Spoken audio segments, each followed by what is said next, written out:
Hi everyone. How y'all doing? I'm doing okay. Just started going to a gym again. I haven't been to a gym since the COVID lockdown, so it's kind of good to get back into this. Qatar has a holiday in February called Sports Day, and then all the gyms offer specials. So I found a really good deal at a gym that actually is really nice. So I signed up for a year.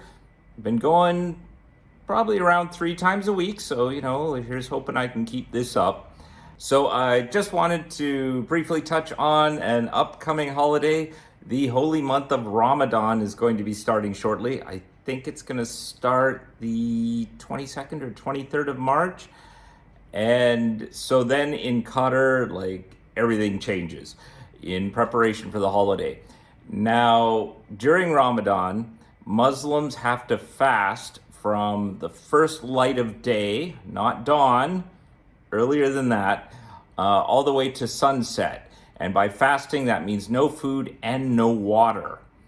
And so timings for things just all completely change.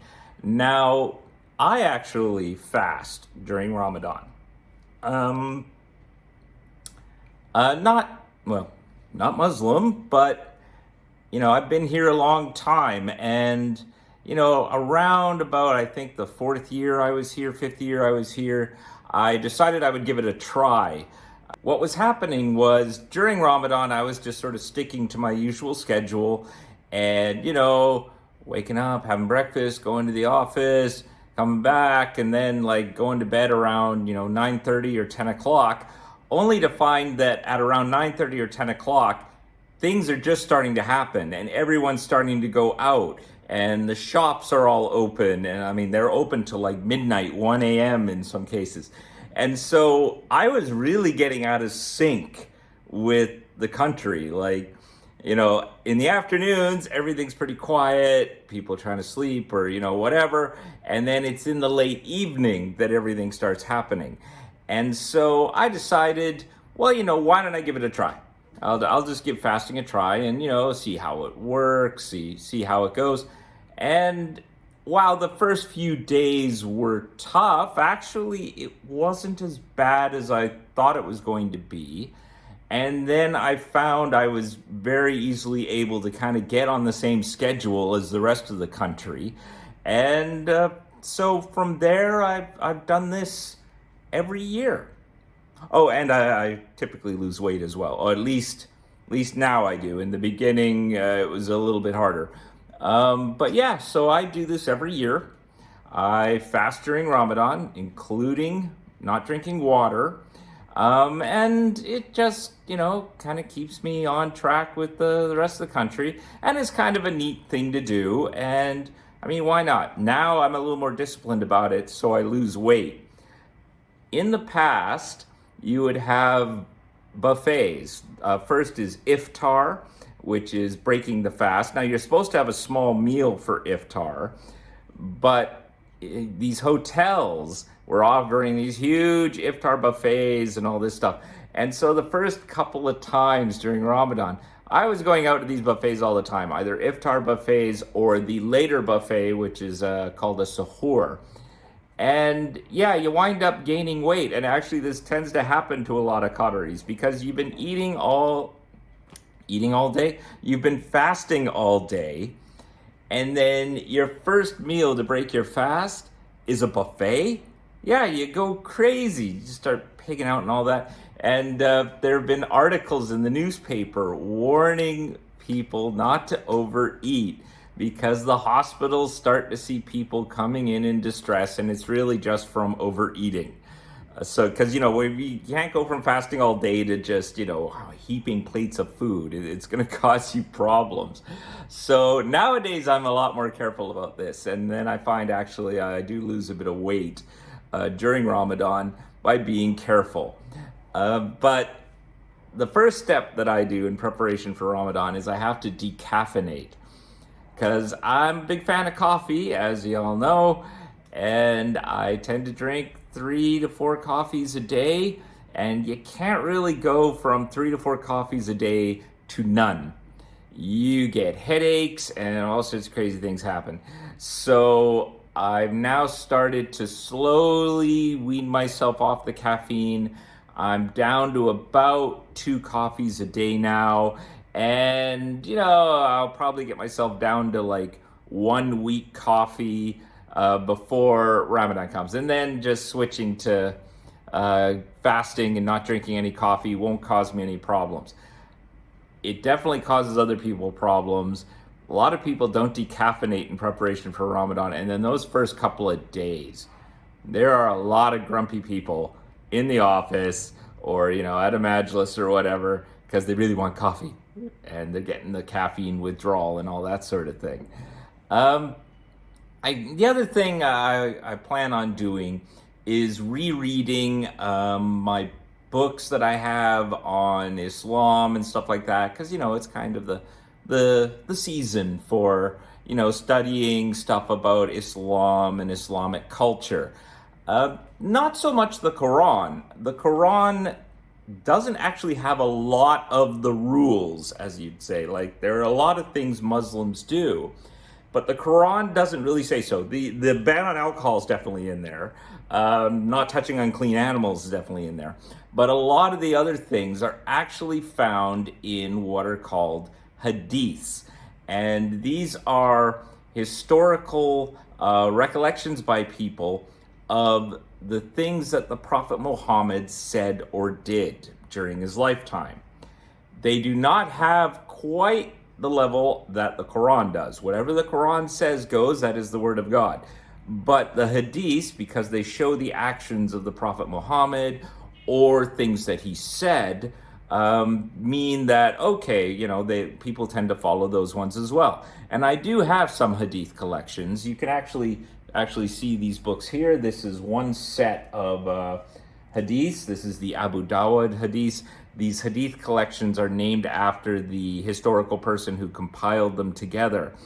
And so just by flipping through it, you can find all sorts of interesting rules that Muslims live their day-to-day life by in these books. A good example being that men will not wear gold or silk. That's a rule in the hadith. It's not in the Quran. But I'm telling you, you talk to pretty much any Muslim men generally do not wear gold. They will not wear gold jewelry, and they will not wear silk. Sometimes, and I found this out discussing this with people in the office years ago, they don't even realize that it was a hadith. It's just so ingrained that they almost kind of thought it was a cultural thing. Not just Qataris. There was a Pakistani as well who was like, that's a hadith? But it was true. He didn't wear gold and he didn't wear silk, and he just knew that you don't. Only ladies can wear gold and silk. But he didn't realize it was a hadith, and that's why in the Islamic world it tends not to happen. There are rules around, for example, if there is an eclipse, whether solar or lunar, there is a special set of prayers you're supposed to do for an eclipse. And then I think a while back there was a lunar eclipse in Qatar, and sure enough, mosques were holding a special session of prayers for the eclipse. It's not in the Quran that you're supposed to do that, it's a hadith. So, just kind of rereading some of these hadiths just to kind of get a feel and find some, interesting little tidbits that maybe I didn't pick up the last time I'd read through them. There are a lot of hadiths. This collection of 5 books here is literally just one compilation. I'm not even sure if this is the entire English translation of the hadiths. There's tens of thousands of them, and many translations are sort of, summarized, like, key ones were chosen. I have another one right here. This is, any Muslim will be able to tell you about this one. This is the Al-Bukhari hadiths. This is considered one of the best collections of hadiths. Al-Bukhari was very, very picky when he would go through and compile this to make sure that these hadiths were legit. Because, of course, I think this was compiled maybe a century or so after the time of the Prophet Muhammad. And over time, there's people making hadiths up and stuff. So Bukhari would research as best he could and only included in his collection ones that he absolutely was certain were legitimate hadiths. So the Islamic world tends to treat the Bukhari hadiths as some of what they call the strongest hadiths, that It is so well researched that, what these say you can pretty much rely on is legit. I also maybe will plan on rereading this great book that I actually really like, a book on Islamic jurisprudence. Life's not just about the Quran and Hadith, because of course those were all compiled much, much earlier. And, there's a lot of things that happen in the modern world now that of course aren't really referenced in the Quran and other scriptures. So what do scholars do? How do they decide what would be the best appropriate action? And this book kind of goes into how they do it and how various schools of Islam approach it differently. Like, you can use analogy, you can use consensus, you can use all these things, and they have different sort of weights to how to do it. So I actually found that book really interesting. So I might give that a reread just to refamiliarize myself with it. Ramadan lasts an entire month, so I've got plenty of time. Office hours are reduced during Ramadan. This is pretty common in a lot of Islamic countries, especially in the Gulf. I'm going to guess my office hours will be 5 hours a day. So, whether I think it'll be 8 to 1 maybe, or 7 to 12, I don't know. But it'll be a working day of 5 hours, so definitely have some extra time to go home, have a nap, do some reading, and just wait for the sun to set so I can break the fast. That reminds me, breaking the fast. Actually, going to work is pretty helpful. The weekends are actually harder than the weekdays to deal with, because if you're sitting at home and everything's closed, so there's not much else to do, and you can't go outside and exercise because you can't drink water, so you don't want to overexert yourself. But if you're just sitting at home, well, you're getting kind of bored, and the kitchen's right there with all the snacks and things, so it gets a bit tough. I actually find on the weekends I will still try to go out to a mall, even though the only things that are open are grocery stores and pharmacies, just to walk around, just to distract myself. Sometimes I go to the office and do some work just to get away from the food and stuff, because I just know that if I'm sitting at home, it gets so tempting to just want to reach for that snack, reach for, just open up the fridge, just kind of see what's there. Believe me, it's happened. I've confessed, sometimes during Ramadan, fall off the wagon, so to speak, and suddenly, without even thinking sometimes, you're just sitting there, and then suddenly there's some nuts or whatever nearby, and you're just, and then you're like, oh, whoa, wait, what am I doing? And then after iftar, I'll probably head out and wander around. It's still pretty quiet. Most people then go to the mosque for prayers. It's not until really past 9 o'clock, 10 o'clock that things really start to pick up. People really start going out. They start to do their shopping. They maybe go to restaurants. They, have big meals and stuff. And this extends all the way up till 3:30, 4 o'clock is when you have to start fasting again. And some people will have a small meal before they go to bed at 3:30 or 4 in the morning. Yeah, so you soon your timing just gets all really out of whack. But anyway, I'm looking forward to it. I hope this Ramadan goes smoothly. It's nice that it's going to be in March and April, so it won't be quite as hot. Of course, the timing of Ramadan, it's a lunar calendar, so it moves forward every 11 to 12 days every year. And man, I remember Ramadan in the height of summer, June, July, and it's brutally hot. You don't even want to step outside, and yet you can't drink water.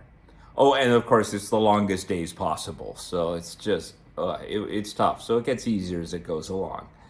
Ramadan Kareem to any Muslim who happens to be watching this video, and I hope your Ramadan goes well, and we'll talk to you later.